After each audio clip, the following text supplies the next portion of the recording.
In today's video, I'm going to teach you how to edit the homepage in Prestashop, specifically migrating from the classic theme to the Crazy Elements theme. Let's dive right in. First things first, you're going to want to access your Prestashop admin dashboard. You can do this by navigating to your shop domain followed by the admin URL.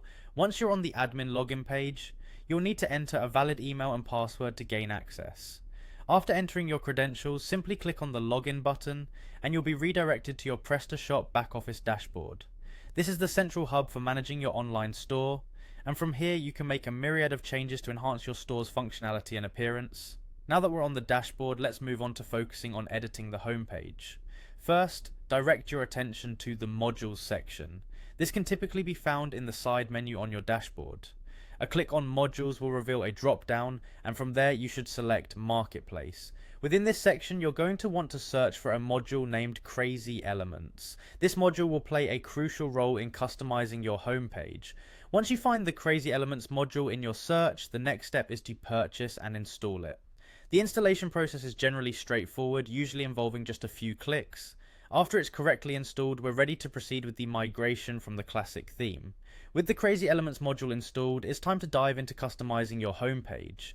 Open the Crazy editor that is included within the module. This will grant you access to a variety of widgets and elements that you can use to build or modify your homepage according to your preferences. The user-friendly interface of Crazy Elements makes this process intuitive, allowing you to drag and drop the elements you need. Once you've constructed your desired homepage layout, it's important to ensure that the new elements are correctly linked to the appropriate hooks. This is what ensures they display properly on the homepage.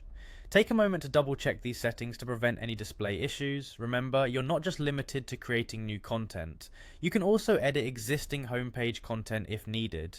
To do this, you can use the module manager to find any specific modules you already have in place. Simply search for the module you wish to edit, configure its settings, or modify its content as required. By following these steps, you'll have successfully edited and enhanced your Prestashop homepage. I hope this guide has been beneficial and helps you create an engaging web presence for your online store. Thanks for watching, and until next time, happy editing.